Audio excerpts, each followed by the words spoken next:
has enough StarCraft too. So, oh, now I can't hear StarCraft. That's because I muted StarCraft over here. That's because I did something really... You know what? I know why everything's funny now. Because I remember how I ended yesterday's stream on base trade. I just did things a bit differently. And now it's really all catching me off guard. Because my usual setup isn't all set up as it usually is, you know? All good though, as you have to the top left-hand side of the map, our red Zerg player from Infinity Gaming. This is Solar. And for the first part of today, we're actually just going to be following Solar through his matches. He's going to be playing match 1, 2, 3, and 4, and we're just going to watch every single one of them. Just the way that the group worked out, we planned the matches, then we had to swap a couple people around. We just think that's the best option for being able to bring you guys the most interesting games, while also showing you guys a good kind of, while also kind of keeping the downtime to a minimum. Fifth match of the day will be Zest versus Gumiho, and then we'll go into a selection of the other matches as well, going towards the end. So for now, all of the Solar matches are coming up, starting with this Solar versus PtitDrogo, and PtitDrogo is our Blue Protoss player from Iron Chain in the bottom right side of the map here. He'll be the only non-Korean player. Well, that's not true. He'll be the only European player playing in the Korean server section of this event. He's not going to be. He's obviously in the Korean team house now, the Root Unity house, and as he's out there, he'll play in the Korean server, obviously. We don't actually have any other European players playing in the Korean server, but we do have a couple of Chinese players confirmed. They're going to be taking part in Group C and D. Obviously, there's Group B. Yesterday we had a bit of a shaky start with Group A, but we got there in the end.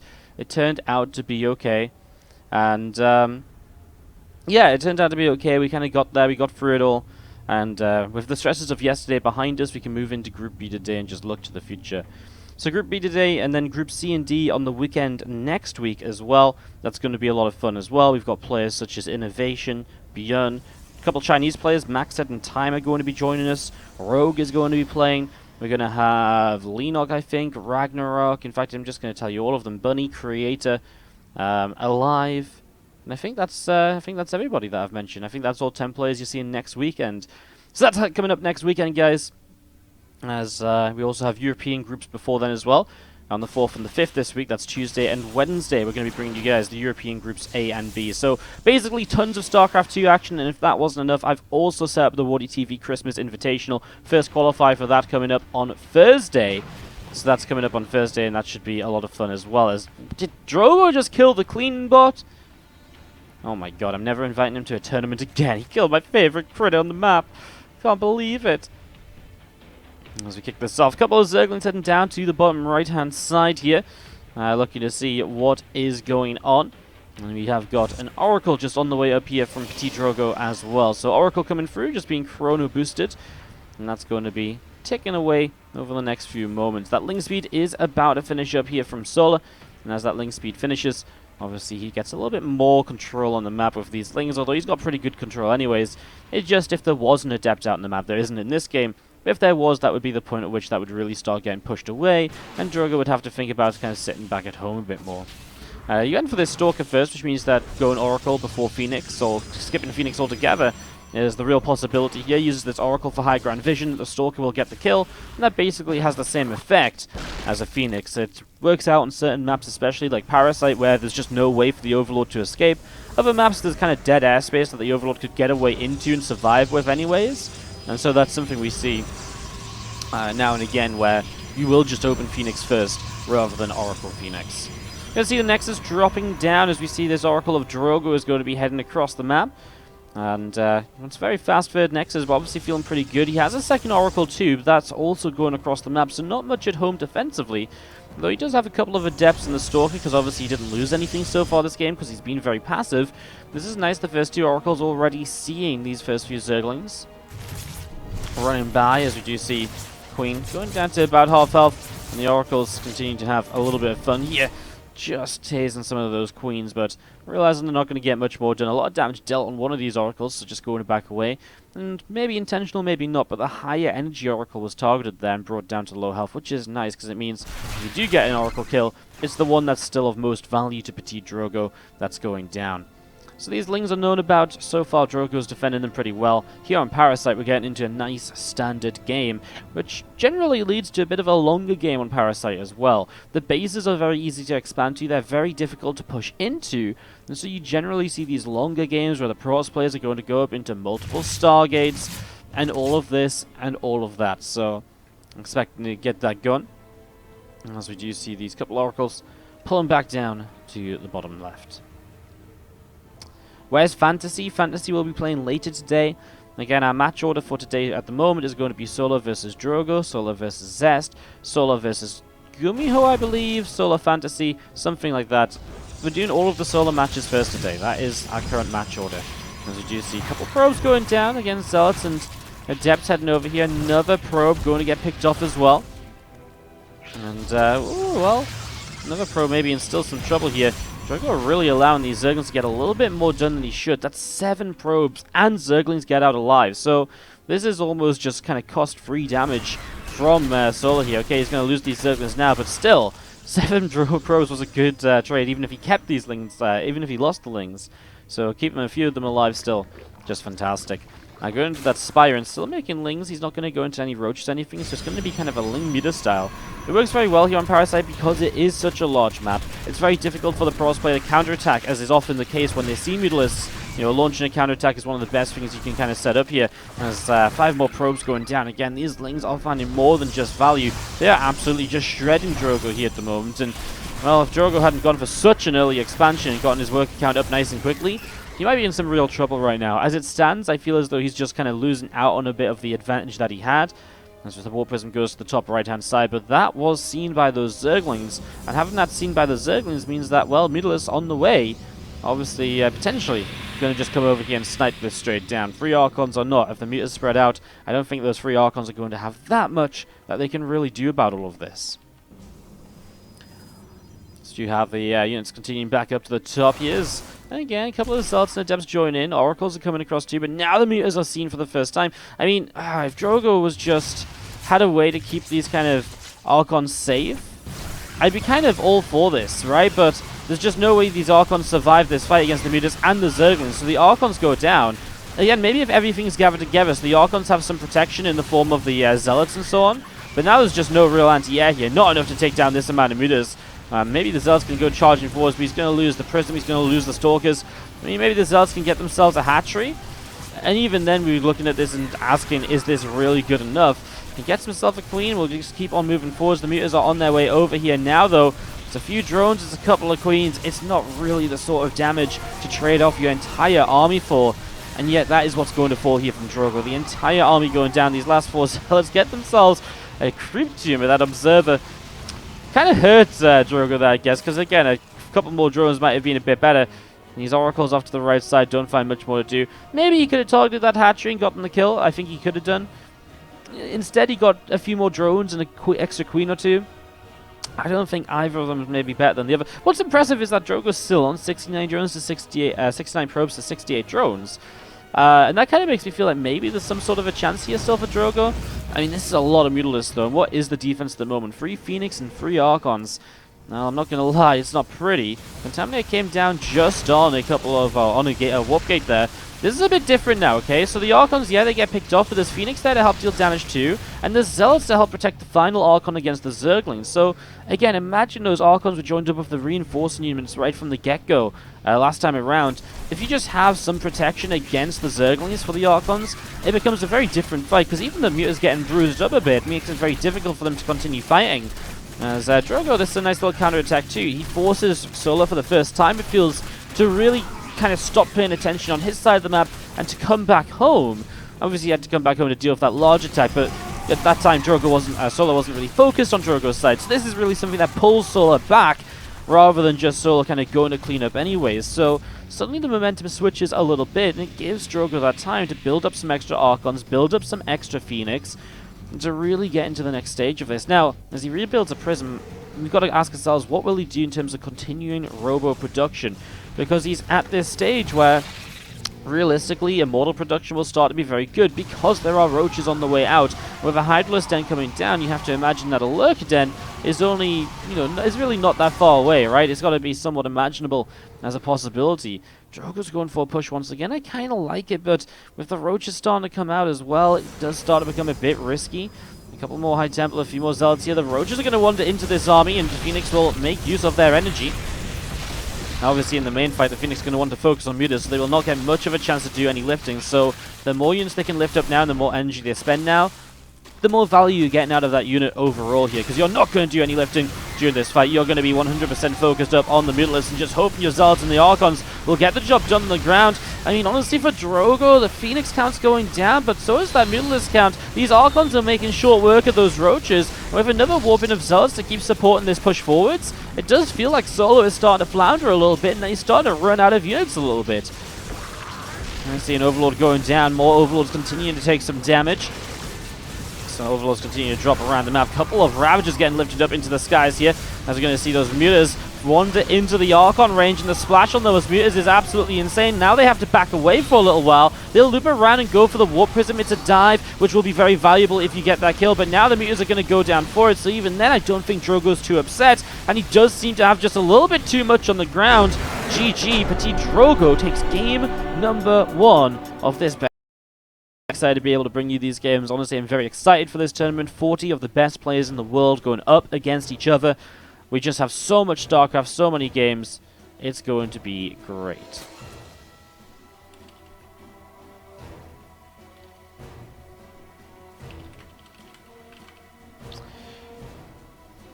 So, as we get this going, we have to the bottom right-hand side our blue Zerg player from Infinity Gaming. This is Solar.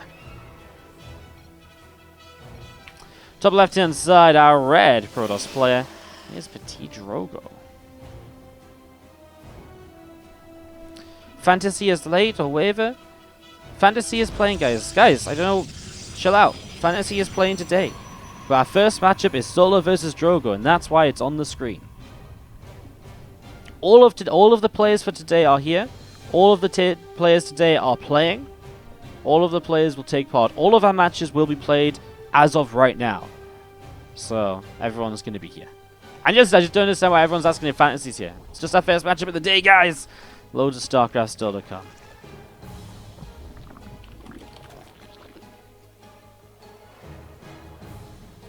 Alright, sorry. I got Innovation and a couple other people messaging me about groups for next week. So I just wanted to get back to them before they go and accidentally schedule another tournament, because we've already had some issues here and there, so just trying to stop that from happening. Alright, so again into this, and Solar bottom right, Drogo top left, but really just a great game number 1 from Drogo. Very well played. And up 1-0 in this best of 3 series. And again, what is a 5-player round-robin group. Top 3 players are advancing. So the way this format of the entire event works, just to give you guys a quick rundown, we're going to have 4 groups in Korea and 4 groups in Europe. The 4 Korean groups are obviously 5 players each. Top 3 players advancing gives us a 12-player bracket. From those 12 players, we need 4 to advance to the global finals. So we have a Korean server playoff. It means if you win your group, you have to win 1 more series to advance to the global playoffs.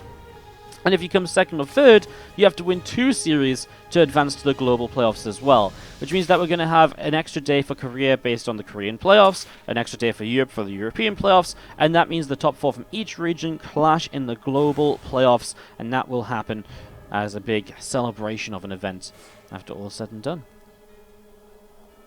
So yeah, that's all what's going on, and this and that and all the rest. See, as Adept just going to shade over to the right side a little bit. Having a little bit of a look to see what's going on. Going to be shading back up towards the main base now. Stargate from Drogo is about to finish up in the next couple of moments, and he's going to open with the Phoenix first this time. It's one of those maps where, again, I actually feel like the Stalker could probably do okay. You can probably guarantee the kill on it, I would imagine, but just changing up the build in general, changing up the order of things, it just makes those slight differences that will keep Solar on the edge rather than falling into a comfort zone and like a checklist of, okay, well, last game this, and this. This game will probably play out just a little bit differently, even if the ideas are generally going to be the same. Overlord is going to be taking some damage here, so Phoenix is going to pick this up. Overlord gets taken down, and meanwhile Solar comes up to the 3rd base with this drone. And yeah, robot facility from Drogo being added on as well. So Robo Facility being thrown on down. And we do have a Spore Crawler coming up in the main base from Solar, just getting ready, or so far just set for that Oracle. Looks like it will probably just be the single Oracle, of course. With the Robo already down, you expect that Twilight to follow up, and so you expect that to start coming into play nice and quickly. And that's exactly the case so far. A few Zerglings will head in towards the upper left-hand side of things here. So Solar heading to the far top side, Ling to the top left as well. All of this just kind of getting set up and working as we see the Oracle and the Phoenix. Yeah, a little bit of damage done as well. I mean, just forcing a Spore Crawler, pushing an Overlord back just a little bit. And as we do see the Roach-Roaron dropping down from Solar here as well. Lair on the way up from Solar too, so getting that going. And a couple of gateways from Drogo being popped down in the main base. As Phoenix scouts around in the main, and again coming in towards the natural as well, just poking and prodding. Actually takes quite a lot of damage, that Phoenix. It's nice to keep it alive, even if you just put it up here or something and watch it like Dropper Lords coming in. You know, it's still nice to have it because it isn't really taking up supply per se. I mean, it does, but it's not really an issue that takes up supply for a little while. And it can just be a nice little pre-warn and a little bit of a scout. I'll just leave it in the middle of the map. This works too, right? Watch for any early roach attacks coming across. Obviously, when Hydras come out, you get pushed a bit further back with that Phoenix, but until then, I think you're all good, as the Oracle's going to dive in solo, but the Queens are already on it. 2 shots apiece from each of those Queens, and also from the one in the main. Apparently, it's just two-shot Sunday, as the Oracle will get pushed away. One of the Queens got a 3rd shot off. I mean, there's always one that just needs more than the rest. You know, one Queen just always has to be better than the others. Gets their transfuse out first and everything, don't they? As we do have the Lings back in away from that 3rd. And Drogo's Oracle is back home to help defend against those Zerglings if needed. What I think was most impressive about that last game is that Drogo was in a fine position and was able to make it work for himself after taking so much damage to the Ling run-bys. He took 12 workers of damage to about 20 Zerglings or so, and those are 20 Lings which Solo kind of needs anyway to be safe against Adepts, etc. So, for kind of not really committing to anything extra than usual, Solo picked up 12 workers, and that's a huge deal. And for him to not be able to capitalize on that really just shows that Drogo's... Again, I mean, Drogo's build was obviously a very early Nexus compared to this game. It was a bit later. So there's definitely kind of economy in Drogo's favor, but the fact that even 12 workers being killed didn't change things shows how good a setup Drogo had and how good a response he had to those Mutalisks and how good he was able to make things go from there. Now here we go, big roach attack coming across the map right now. There's only one Immortal out, and its barrier already popped. It gets back towards a shield barrier, but a bit too late. The Oracle here needs to activate its energy and just try and do what it can. High Templar warp in to morph into an Archon. Debatable. Solar is just going to rampage his way through this. Through a quick commercial break with us there. All helps towards supporting the tournament and future content. Top left-hand side, our blue Zerg player is Solar, tying the series up 1-1 with that big roach attack. As down to the bottom right-hand side, our red Protoss player, this is PtitDrogo. Let's hope he can get back towards what he was showing us in game number 1, because that was a lot of fun, and that was a pretty awesome matchup to watch.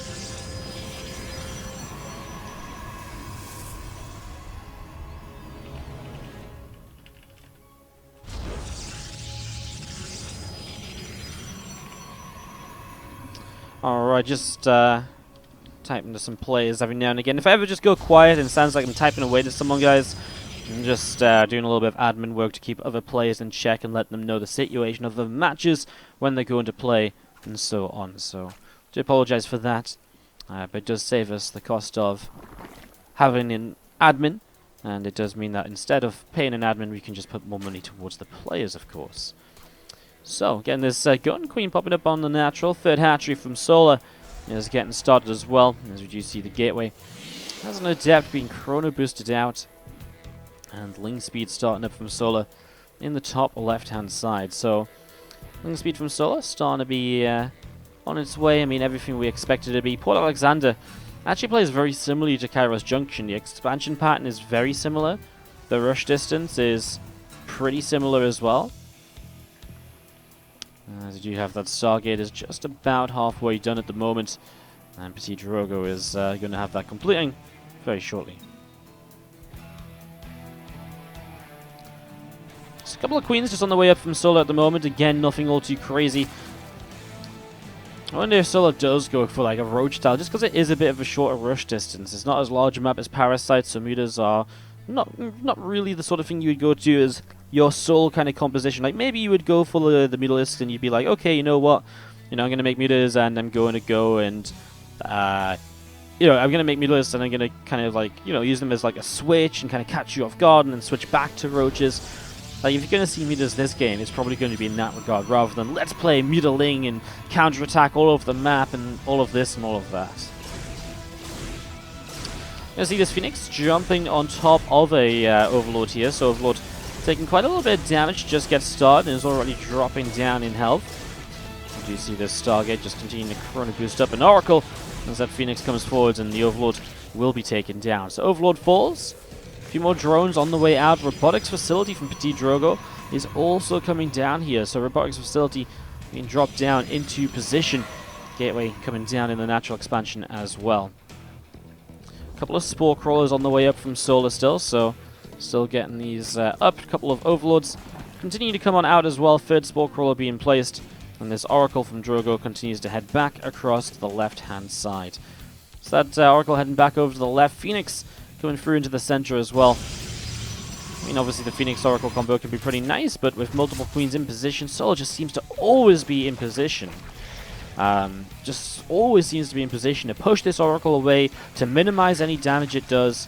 Just every time it's just like, boom, get out of here. I don't want to see your Oracle. I don't want your drones being hurt. Like, Solo doesn't want any of that nonsense. It's, yeah, he's always so good at it. I say that, he'll lose a couple of drones here. At some point, it's almost an inevitability. It's almost impossible to keep track of where that Oracle and Phoenix is all of the time. And when they come in together, the Queen gets lifted, and that's where the Spore Crawler goes to work on the Oracle. Only gets 2 kills. It's still a very good defense against this early opening. No more damage taken than needed. So we do have these things heading down to the bottom side of the map here from Solo. Going to be trying to head in towards the natural, perhaps, in the next few moments. Forge dropping down from PtitDrogo at the moment.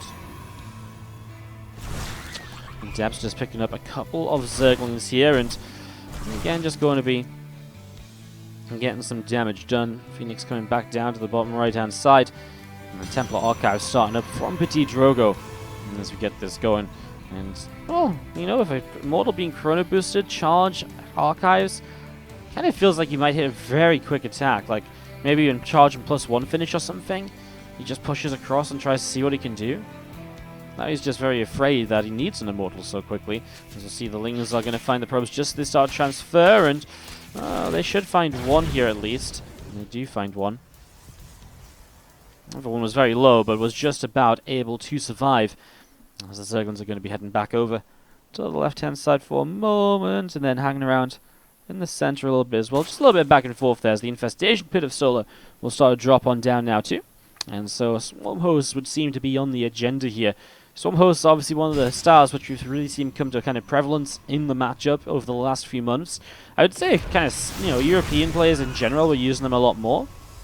And Cyril showed us kind of a masterclass on Swarm Hosts throughout the BlizzCon of 2018.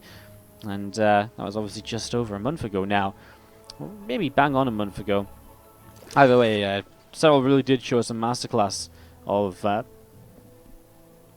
Swarm Host play and Swarm Host usage in the ZvP matchup. So it's something that definitely caught on quite a lot in popularity since then. You've started to see a lot more players adopt this technique, adopt this strategy, and put it to use. Which also means that the Protoss players get a little bit more used to dealing with it. So, I mean, that's how the metagame develops in StarCraft 2. Strategy becomes popular, it starts to get figured out, and, as people start to play certain styles to counter the popular strategies, people start to do different things, which then need countering, and the metagame evolves. So, keep StarCraft 2 fresh and active without even many changes taking place. I mean, obviously we're on a fairly new balance patch right now, but honestly, for the state of ZvP, I wouldn't say all that much has changed too badly, right? Like, I feel like ZvP's been pretty consistent still in the matches that I've seen. As first few units here going to get picked away at those Lings and Roaches being pushed back into the center. Swords will gather together. They want to throw all of their Locusts up at once. This is really good from Drogo, though. He forces the Locust to lift up so far away, and now he'll just back away. So what he's done is he's forced these units back as far as possible. He's forced the Locust to come up from as far away as possible, and that means he really doesn't have to focus on fighting this at all. And this is actually just a completely wasted set of Locusts. The first wave of Locusts achieves nothing. Yes, it keeps Drogo at home, but Drogo is more than happy to build up a bigger army, because his army gets better with time here, compared to the army of Solar, which is very consistent over time. And the only way that Solar's army gets better over time is that he gets a lot of efficiency out of his Swarm Hosts. But obviously that's not the case if those Swarm Host Locusts aren't actually killing anything. Nice force fields here to grab a few roaches. And again, Drogo's trying to threaten those Swarm Hosts and trying to force them to use their Locusts as far back as possible. You can see that Solar wants to get closer before he pops them off, and well, it looks as though he will get his wishes. Drogo pulls all the way back now. I mean, I feel like Drogo has the numbers, but now he's really going to have to fight these Swarmers a little bit more. He does get a lot of these Roaches and Ravagers in the front. Locust dropping down. This time, Solar will just take it. Those Zealots are actually still on top of the Swarmers, so a couple going down as well. Apologies for the Korean server lag, guys. Nothing we can do about that, as we discuss quite often. But continue to push forward suddenly. Drogo is chasing down some inactive Swarm Hosts, and wow, Drogo. Yeah, he lost a couple Archons in that, but he got some value too. He picked off a couple Swarm Hosts, and he got some damage done. Where'd Drogo's Oracle go? It is still around, right? It's right here. I mean, Oracle could be something to come in and pick off a couple. I mean, this Ravager, for example, this Swarm Host that's kind of low. I mean, it's just free picking because there isn't any anti-air here. Now there's some Queens, but obviously not necessarily if they're still pushing forwards. There's the Locusts again. This time Drogo will back away a little bit further, get a couple more units out. These couple of High Templar were not an Archon yet, and the Locust dropping down. Again, he's losing the Locust to buffer here. He can lose those for free. And then as soon as he starts losing actual units, the Roaches and the Ravagers, he backs off to minimize damage taken. Nice use of the Oracle, though. Now comes in and uses it to pick off 2 of those Ravagers. Ravagers are very expensive units, 100 gas apiece. So to pick off a couple of them just like that, those are expensive replacements. The Solar will use pretty much all of his gas bank to rebuild some Ravagers here. He wants those to have, you know, the ability to pop force fields, is some extra damage output. Corrosive Bowels in general just kind of force the Protoss army to reposition mid-fight, and that can always cause chaos and a little bit of despair. As we see, well, the Protoss army's out in the middle of the map. Bit of a different angle this time. I thought Solar might have just gone and thrown some units towards, some Locusts towards the main or the natural. Instead, he just left some Roaches to go towards the natural here, and they are going to go for this pylon. Cancels the majority of that warp in. Meanwhile, the Swarm Host and the rest of the army is going to force Drogo's army still up towards the top side of the map now. So that's still being kind of pushed up towards the top here. As we're going to see those Locusts continuing to chase this Immortal down. So Immortal still being chased here. As we're going to see Probes pulling along. Zealots warped in on this side. In some trouble too. Drogo's just going to go across the map, but he is in full-on base trade mode. And Solar already has a bit of a leg up on that because he was already working his way through the natural expansion. So it feels like Solar's kind of okay. And in a situation like this, where Drogo is very likely to lose economy and stop producing, the Swarm Hosts are very often going to win out. Because if you have enough Swarm Hosts to trade a little bit at a time, eventually those Locusts will just whittle down this army to the point where the Swarm Hosts just overrun. With Roaches and Ravagers coming in initially, the Locusts are about to fly in from the right-hand side of your screen, and Drogo is about to be dropped onto. And even if he gets away here somewhat, he's already taken some heavy losses. If he recalls, he's going to lose a couple more units. In fact, he loses all of the Immortals here while still having to deal with units back at home. He has got some DTs out which have helped him to defend, but he lost the 4th base. The natural mineral line is ransacked. The 3rd base mineral line is not as healthy as you'd like it to be. And Drogo's economy is hurting, Drogo's army is hurting, and there's still these very powerful Swarm Hosts with a lot of Locusts ready to go, available and set to fly on in here. It's going to be seeing the Roaches and the Ravagers coming through. Corrosive Bowels flung up into the skies, and here we go, the Locusts dropping down. Immortal, the Archons, taking some damage here. Zealots taking some hits as well. And we're just going to be seeing these units backing away out into the center. Centrifugal Hook starts up from Solar, and we are going to be seeing the units continue to come around the bottom side of the map. Drogo getting ready to push. Guys, the lag is the Korean server. Literally, it's our connection to Korea server. We can't change anything. It's on Blizzard's end. Yes, some people don't have any lag. I know that. That's the issue. Some people have lag and some people don't. But me and multiple other people have a lot of Korean server lag lately, and there's nothing we can do about it. Blizzard have told us that it's obviously something on their end, because the other situations don't make sense. Please, can we stop talking about it? Otherwise, I'm going to go fucking crazy. Literally. Thank you. Archons, Immortals, backing away down to the bottom left-hand side. You're going to see Lings, Roaches, and Ravagers. I mean, the Locusts aren't even needed, I feel, at this stage. There's just so much of everything else, as we're going to be seeing everything coming in. Those Archons are in some trouble. And, yeah, it looks as though... Well, I mean, the Archons are going to get some kills on these Ravagers, actually. In fact, they get some very good kills.